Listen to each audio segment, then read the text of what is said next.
In Tibet, some monasteries are built so high into vertical rock that the first mystery is not what happened inside them.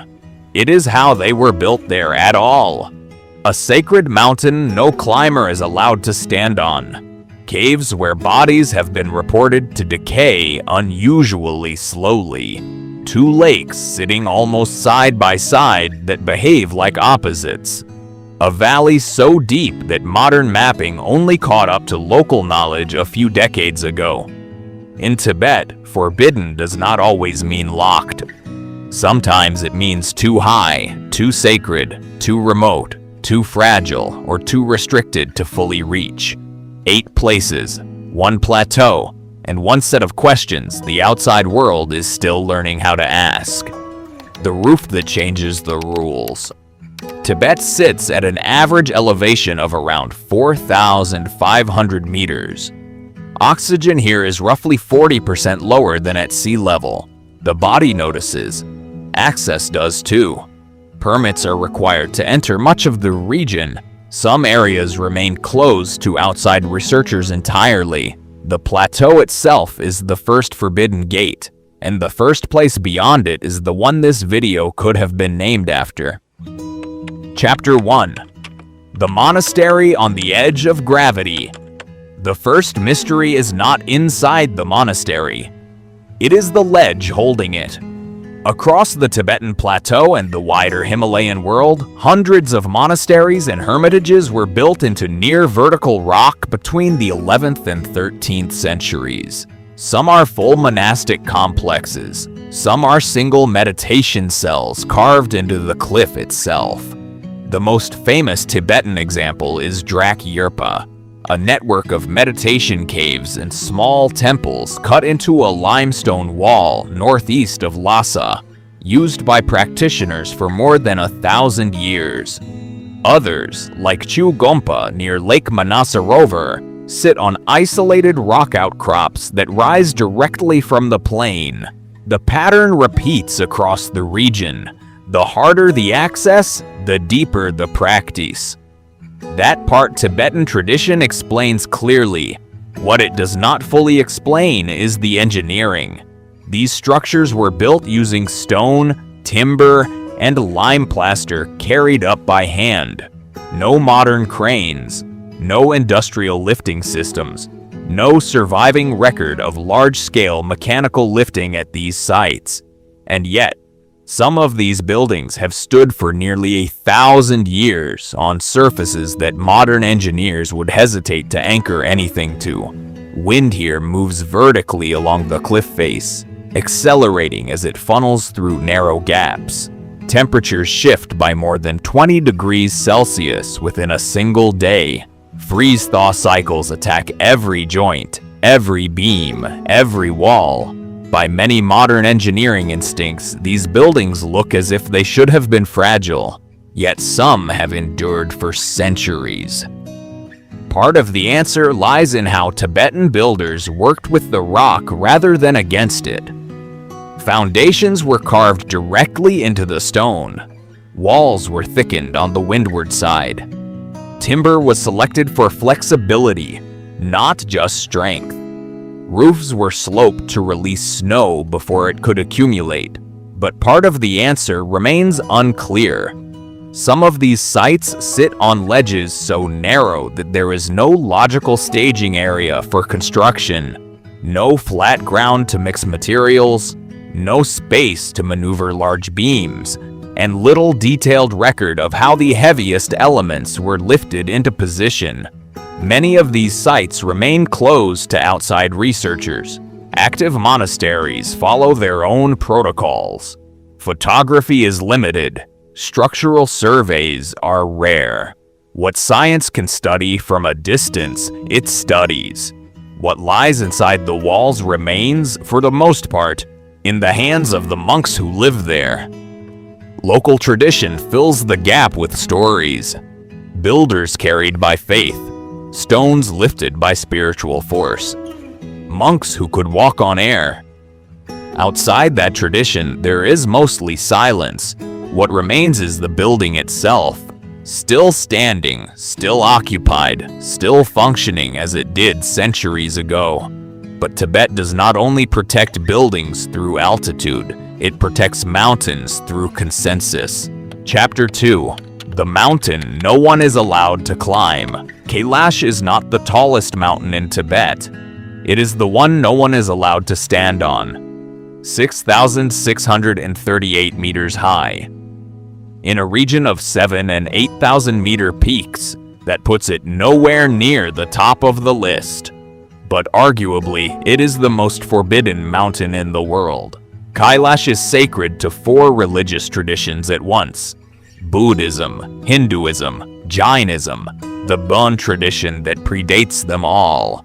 No mountain on earth carries this density of spiritual significance, and no verified modern ascent of Kailash is generally accepted. For Hindus, Kailash is the abode of Shiva. For Buddhists, it is the home of Demchok. For Jains, it is where their first Tirthankara achieved liberation. For Bon, it is the seat of the sky goddess Sipaiman. Out of respect for that significance, no organized ascent has ever taken place. A serious expedition was reportedly authorized in the 80s, then withdrawn under international pressure. Reinhold Messner, one of the greatest climbers of the 20th century, was reportedly offered permission and declined, saying the mountain should remain untouched. In a world where almost every major summit has been mapped, queued, and conquered, Kailash stands alone. Not climbed, not officially, not in any record the outside world recognizes. Pilgrims instead walk the 52-kilometer route around its base. It is called the Kora. Many completed in a single day at altitudes above 5,000 meters. Some do it in repeated circuits, believing one circuit cleanses a lifetime of negative karma, and 108 circuits open the path to liberation. Some perform the entire route in full-body prostrations, lying flat on the ground, rising, stepping forward, and lying flat again for weeks. The mountain itself is geologically distinct. Its shape is unusually symmetrical, with 4 near-vertical faces oriented roughly toward the cardinal directions. A natural near-symmetry that has been noted by geologists, climbers, and pilgrims alike. Some researchers have suggested local geomagnetic variations, possibly linked to the iron content of the surrounding rock. The measurements remain limited. Access is restricted. Equipment has to be carried in by foot. Science can map the slopes, the rock composition, the magnetic field. What it cannot fully account for is why this specific mountain, of all the mountains on the plateau, became the spiritual center of 4 religions that otherwise share very little. The pieces are understood. The convergence is harder to separate. What Kailash does, more than almost any other site on the plateau, is hold space for belief, for geology, for the limits of what climbing, mapping, and measuring are allowed to reach. It is not forbidden by law. It is forbidden by something older: consensus. In a world that has flattened almost every other mountain into a route, a permit, a season, that consensus is itself unusual. But not every restriction in Tibet is written on a mountainside. Some are inside the rock. Chapter 3. The Caves That Remember. The next restriction is not outside the mountain. It is inside the rock. Across the plateau, the limestone and granite are full of openings. Some natural, some carved, some both. For more than 1,000 years, Tibetan practitioners have used these caves for extended meditation retreats. Weeks, months, sometimes years. A single practitioner sealed inside with minimal food and almost no contact with the outside world. The most famous of these caves are associated with Milarepa, the 11th century yogi who spent decades in solitary practice in the mountains of southern Tibet. His cave at Lapchi, near the Nepal border, is still visited today. Walls darkened by centuries of butter lamps. Floors worn smooth by generations of pilgrims. Inside many of these caves, conditions remain remarkably stable. Temperature varies less than expected. Humidity holds steady even when outside weather shifts violently. Sound dampens almost completely. Step inside, and the noise of the wind, the valley, the world drops away within a few meters. For meditation, the effect is profound. For the body, it is unusual. Thick rock walls insulate. Narrow entrances regulate airflow. Deep interiors stabilize naturally. These factors are well understood. What is harder to explain is what some of these caves contain. In several Tibetan and Himalayan monasteries, researchers and monks have reported observations of practitioners who entered a final meditative state, known in Tibetan tradition as thukdam. In limited cases, observers have noted unusually slow signs of decomposition in the days following clinical death. This is not folklore. Research teams from major Western universities, including a program led by neuroscientist Richard Davidson at the University of Wisconsin in collaboration with Tibetan monasteries, have studied the phenomenon for years. The findings remain limited. The sample size is small. Access to these monasteries and to the bodies themselves is heavily restricted. Outside scientists cannot intervene during the practice itself. They are allowed to observe briefly and only with permission. That permission is rarely given. The observations are consistent enough that the question has not been dismissed. But the data set is small. Cool, dry, stable air, low microbial activity, a specific physiological practice, a cultural framework that has shaped it for centuries. These factors can be listed. They cannot yet be fully untangled. The physical explanation does not erase the cultural question. What remains is a quiet, open file in a part of the world that keeps producing them. And then the plateau places opposites almost touching. Chapter 4. The two lakes that do not behave the same way. Two lakes sit almost side by side. One is fresh, one is salt, one is sacred, one is avoided. A narrow strip of land separates them. From above, they look like a single body of water split in half. They are not. The first is Lake Manasarovar, a high-altitude freshwater lake, round in shape, sacred to the same four traditions that protect Kailash 60 kilometers to the north. Pilgrims bathe in its waters, drink from it, walk its perimeter as part of the pilgrimage. It sits at over 4,500 meters of elevation. It is one of the highest freshwater lakes of its size in the world. The second is Rakshastal, a saltwater lake, elongated, crescent-shaped, darker in tone.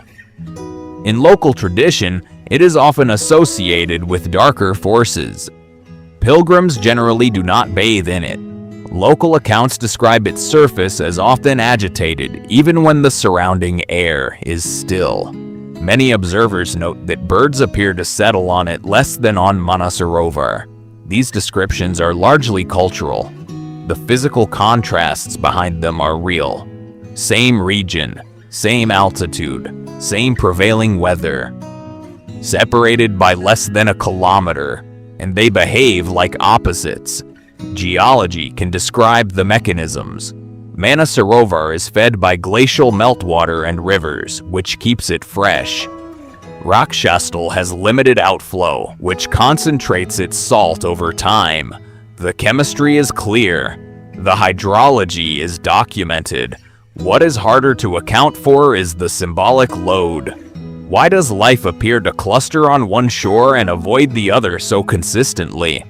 Why did these two specific bodies of water, sitting almost touching, become the spiritual symbol of opposites for 4 religious traditions. The science can describe what each lake is. It cannot fully explain why this exact contrast in this exact place became so symbolically central across so many cultures. Access to the area is restricted. Permits are required. The region around Kailash, including both lakes, is one of the most controlled parts of the plateau for outside visitors. Researchers have collected data over the years. The data is partial. The full picture remains under restricted access. For pilgrims, the contrast is not a problem to solve. It is the meaning of the place. Light and shadow, calm and agitation, life and absence, held side by side in the same landscape. For science, it is an unusual case study in how local geology produces extreme contrast in a small area. Both descriptions coexist.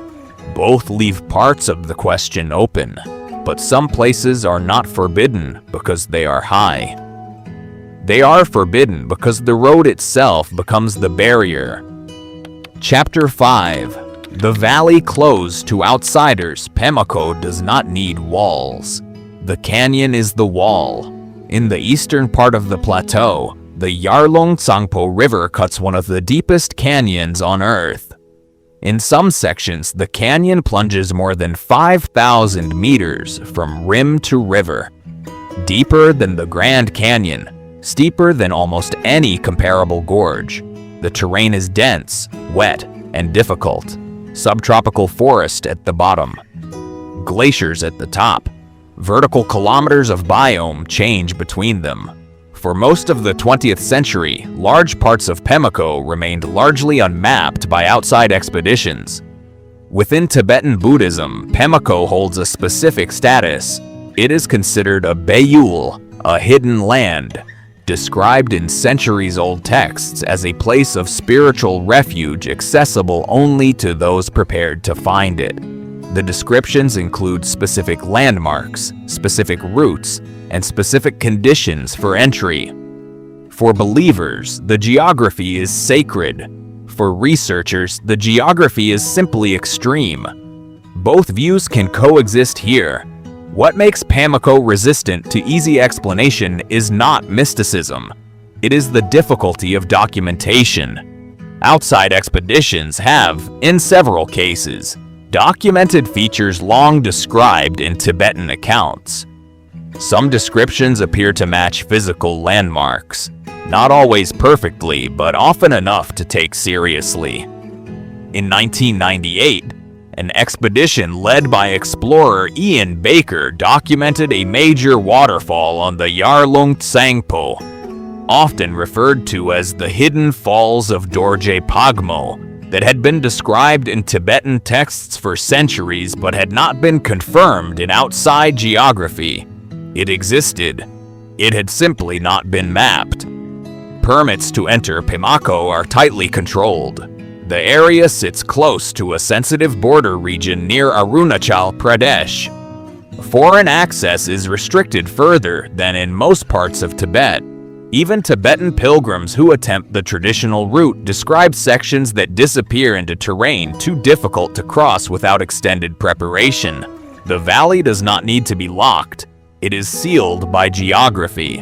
Pamako reminds us that there are still places on Earth where the gap between local knowledge and global mapping has not fully closed, where descriptions in old religious texts sometimes hold geographic information that modern science only confirmed decades later.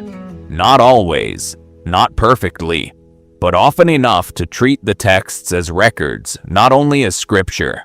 While Pamako resists access, another part of the plateau resists explanation. Chapter 6. The glacier that moves against expectation. The glacier is not moving against physics. It is moving against expectation. Most glaciers on the Tibetan plateau are retreating. Climate change has been documented across nearly the entire region. Snow lines have risen. Ice mass has decreased. Meltwater patterns have shifted. but in the Karakoram Range and parts of the western and northwestern margins of the plateau, a small number of glaciers have shown stable or even slightly advancing behavior over the same period. This pattern is sometimes called the Karakoram anomaly. It applies to a specific subset of glaciers. It does not mean the plateau as a whole is ignoring climate change. The reasons remain debated. Some researchers point to changes in monsoon patterns, others to differences in summer cloud cover that reduce direct solar radiation, others to local topography that shelters specific glaciers from prevailing weather. The mechanisms are visible. The full combination is harder to resolve. What is consistent is that the plateau is not behaving as a single climatic unit. Different glaciers respond differently. Different valleys experience different precipitation. Different slopes accumulate or lose mass on different timelines. For local communities, this matters in concrete ways. Glacier meltwater feeds rivers that supply nearly 2 billion people downstream across India, China, Pakistan, Bangladesh, and Southeast Asia. The plateau is sometimes called the third pole for this reason. Its ice reserves are among the largest outside the Arctic and Antarctic. But reaching these glaciers is another matter. Many sit in regions where foreign researchers are not freely permitted. Some require helicopter access or weeks of overland approach. Permanent field stations are few. Long-term continuous data sets are rare. Satellite data fills part of the gap.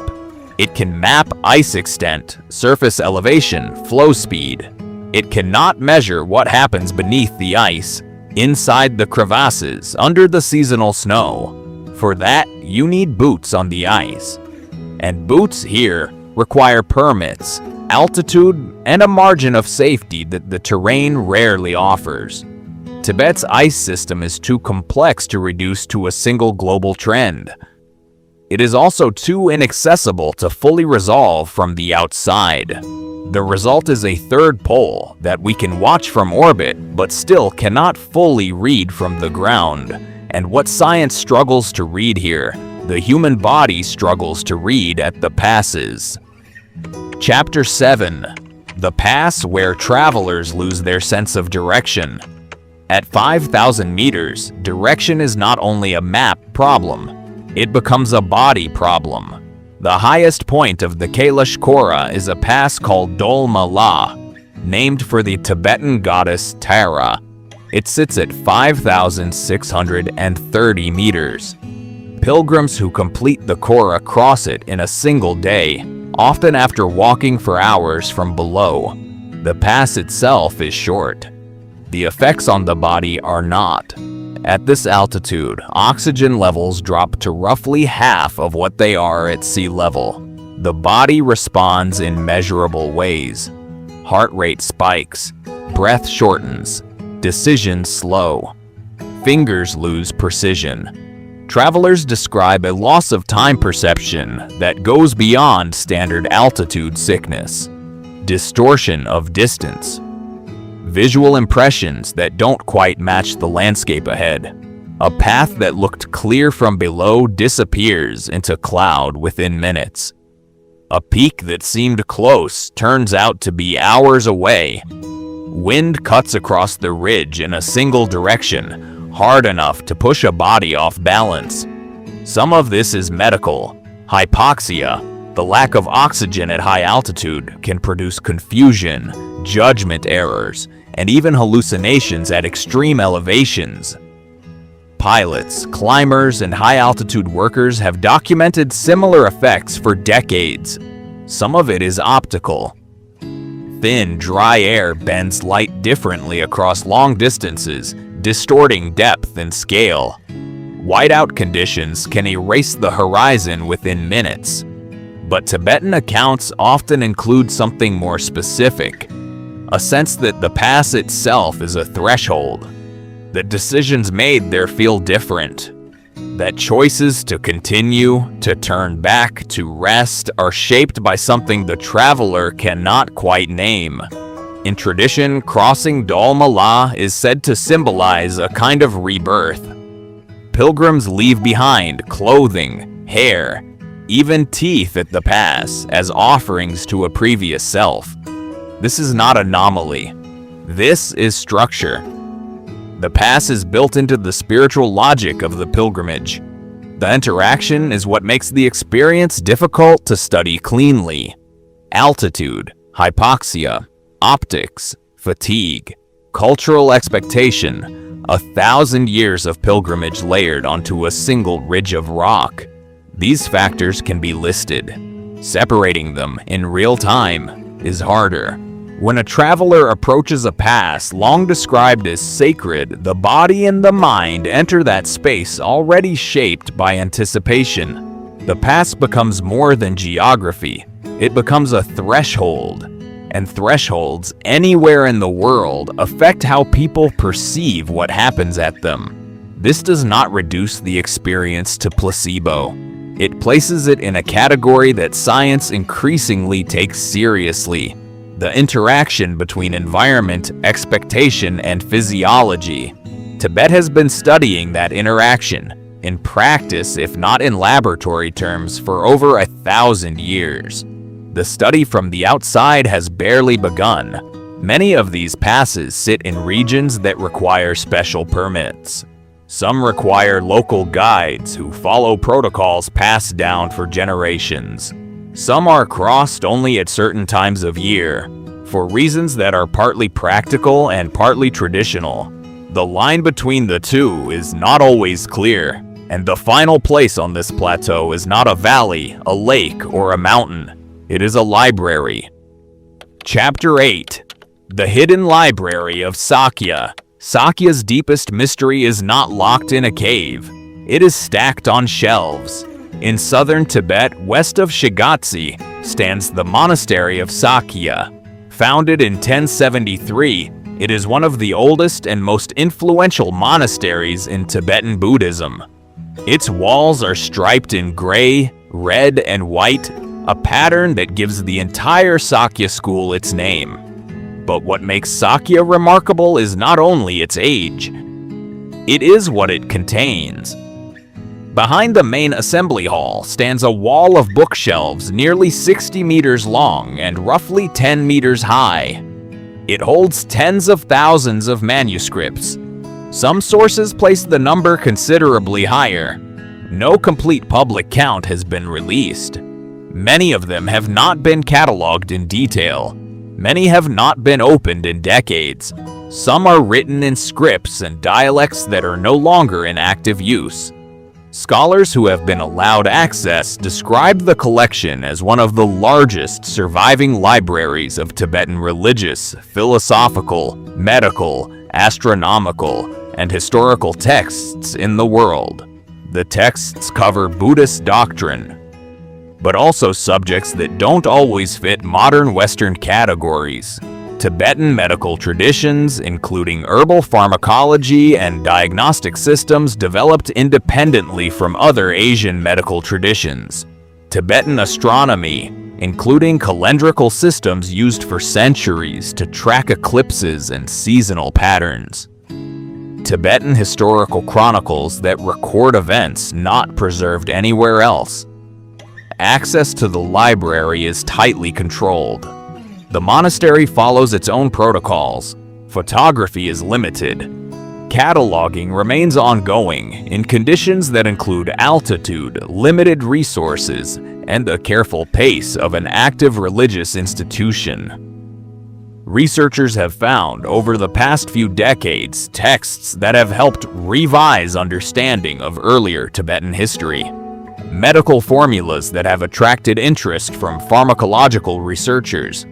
Astronomical records that have added rare cross-references for events documented in other regions, sometimes centuries before modern observation. The full extent of the collection remains unknown. What Sakya holds, in the most literal sense, is a body of knowledge that the modern world has not finished reading. In an age when almost every major library has been digitized, indexed, and made searchable, Tibet still holds collections that exist largely outside the global archive. Not hidden in the dramatic sense, hidden in the practical sense. The present, preserved, but not yet fully known. Tibet is not only hiding places, it is preserving knowledge the modern world has not finished reading. And that may be the deepest meaning of forbidden on this plateau. Not what is locked away, but what has not yet been opened. Yet, what Tibet leaves behind 8 places. A monastery on a vertical cliff. A mountain no one is allowed to climb. A cave system where bodies behave unexpectedly. 2 lakes that share a border and almost nothing else. A sacred valley still being mapped. A glacier that does not follow the global trend. A pass that affects travelers in ways that altitude alone does not fully explain. A library that has not been fully opened. In each case, the strangeness is not supernatural. It is structural. It comes from the meeting of extreme geography, deep tradition, and limited access. Tibet has spent more than 1,000 years building a relationship with its own landscape. Architecture that works with the rock instead of against it.